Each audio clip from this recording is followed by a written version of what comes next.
Hey, guys, this is your boy Nico, your host of the Small Axe Podcast. Hey, this show is dedicated to helping you become the best multifamily real estate investor that you can be. Now, whether you want to be an active or a passive investor, this show will give you all the resources you need to help sharpen your axe and build your own personal empire. So you know what? Sit back and relax and enjoy this show. And hey, if you find value in it, I would love for you to subscribe, leave a 5-star rating, and write a review. I love you guys.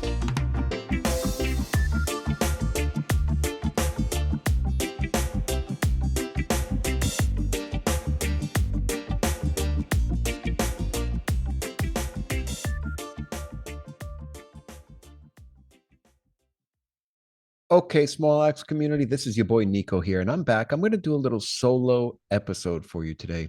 Today, I want to talk to the brand new investors. So it's important to realize as a brand new investor that you don't know what you don't know.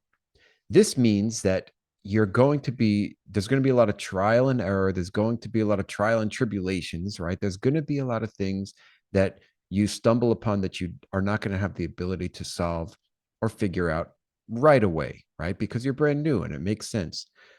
So, what we all should be doing as brand new investors that are trying to get in either the active multifamily space or the passive multifamily space, we need to begin educating ourselves.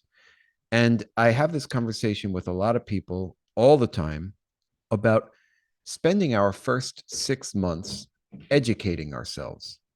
Now, that doesn't mean you can't do a deal. That doesn't mean that you have to wait 6 months to the day. It's just a guideline, more of like a loose guideline of how long I feel it takes to at least be competent enough to make educated decisions in this space. Now that I said that, let's back up a little bit and say that if you had $50,000, $100,000 to play with and you wanted to put it into an investment today, the best way to do that would be to do it as a passive investor, not to get involved on the active side yet. But still, as a passive investor, you're going to need to understand what you're getting into. So I don't even recommend somebody with $50,000 today who has zero experience in multifamily to invest as a passive investor or limited partner. Those terms are interchangeable. I don't recommend that. I recommend you at least get educated on multifamily, on what is going on in the market and the operator itself. If you've been best friends with an operator, let's say for your whole life, and you know this operator and you've seen that they've had success and have a great track record and you know and like and trust them, then yeah, maybe you can drop in your 50K or 100K on this deal today while you're learning, right? But if you have no background at all or experience in multifamily itself or in the operator that you're considering working with, I urge you to just kind of get educated first. Now, so I guess my main point is education is paramount to success in multifamily, whether you want to be limited or a passive investor. So, how do you educate yourself is now the next question. And, everybody's form of learning is different, but you have to consume content. And you can do that in a variety of ways. My personal preferences are meetups, in person and virtual. I love getting connected with people. I love listening to their stories. You can get face to face with people either in person or online and hear what they're working on. You can hear how they navigate through challenges. You can hear their passion for multifamily, their thoughts on where the market is going. You can get so much information from one conversation with somebody that this is one of the best ways to get your education, right? Talk to somebody who is active. Talk to how they're underwriting deals, how they're analyzing markets, what their sentiment is about the future and today's current environment with rising interest rates still high purchase prices and low cap rates, and just kind of get their feel of how they're looking at deals. Not only will this educate you, but this will open you up to a potential partnership down the road, whether that be as a limited partner, passive investor, or as a general partner or a JV partner in a deal with somebody. So never take networking lightly. Networking is a serious, serious tool for your success as a multifamily investor. Now, I also really love to consume podcasts. So I listen to podcasts, anywhere from once a day to 3 times a week. So I'm typically listening to a few podcasts a week. I have now narrowed down my podcast list to just a few podcast hosts that I still like to listen to on the multifamily front because I have changed, right?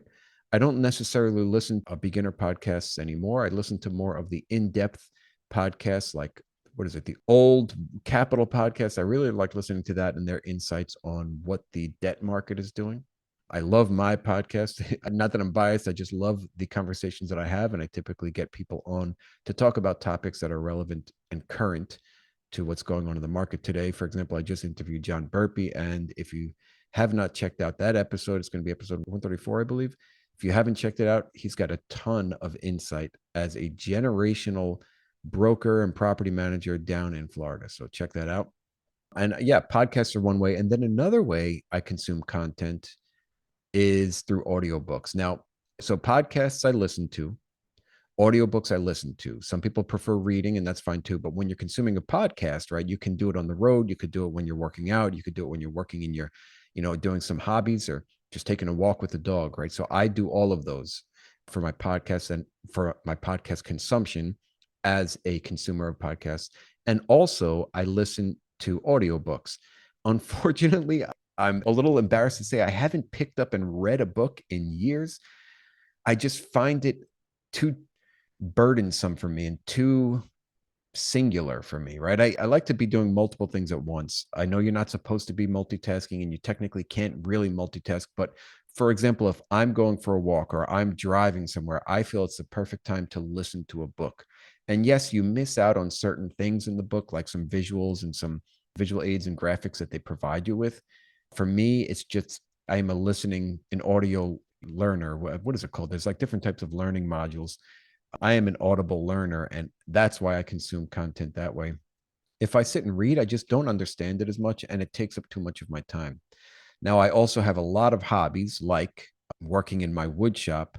And for these hobbies, I can always have something in my ear and I don't need to be focusing on the task at hand necessarily. For example, if I'm going for a long run, I can listen to a podcast or an audiobook for an hour. If I'm walking my dog for an hour, I can listen to an audiobook. And if I'm working in the wood shop for a few hours, I can have that in my ear at all times, just consuming content.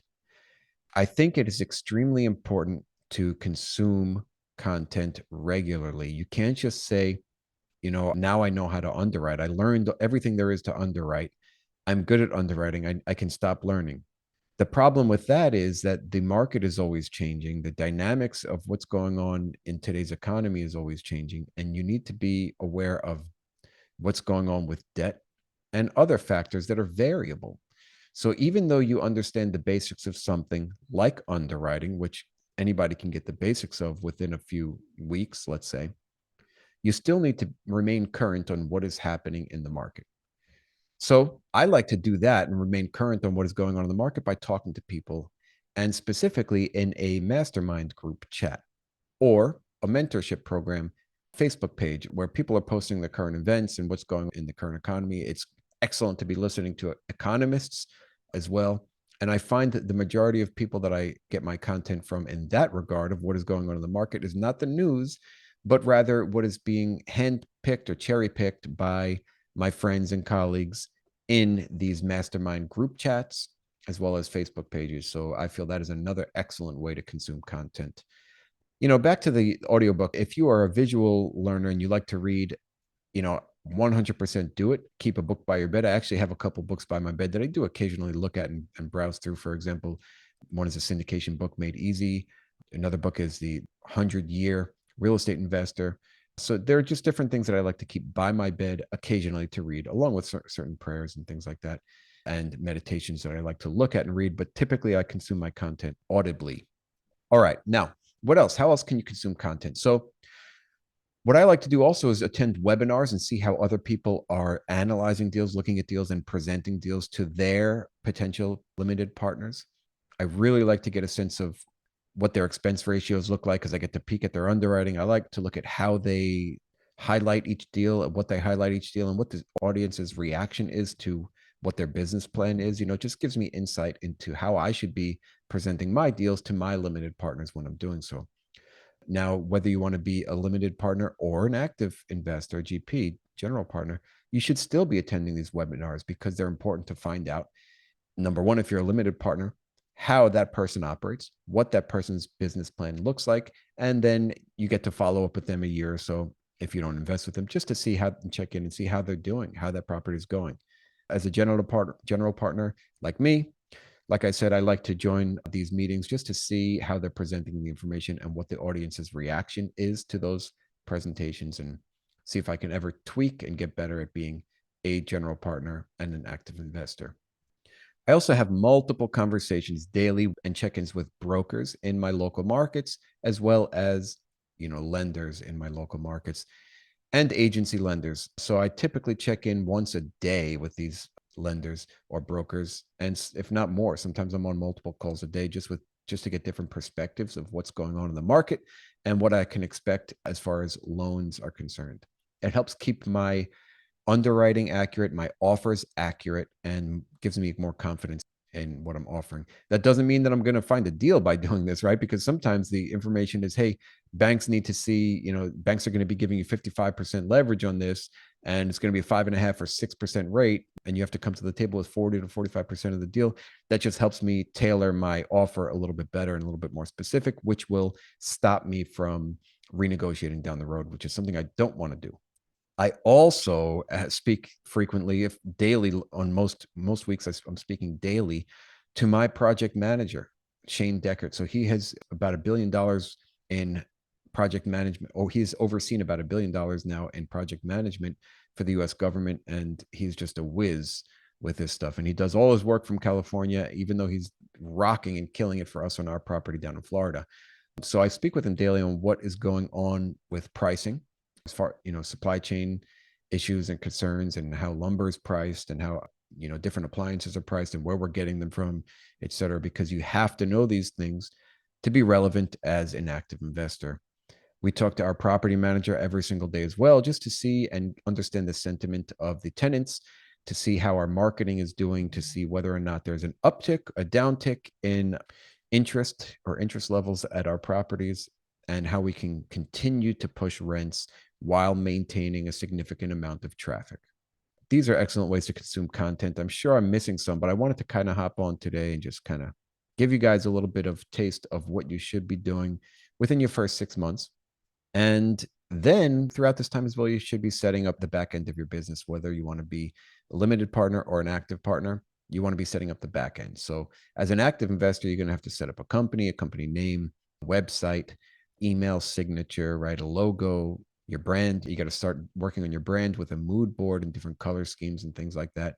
You got to choose a market. You got to start networking with people to kind of prep them for the time that you ask them for capital. There's a lot going on in that, and maybe I'll save that for another conversation. But today, the conversation is education and how you can be doing so and should be doing so, whether you want to be a limited partner, passive, or an active partner, general partner like me.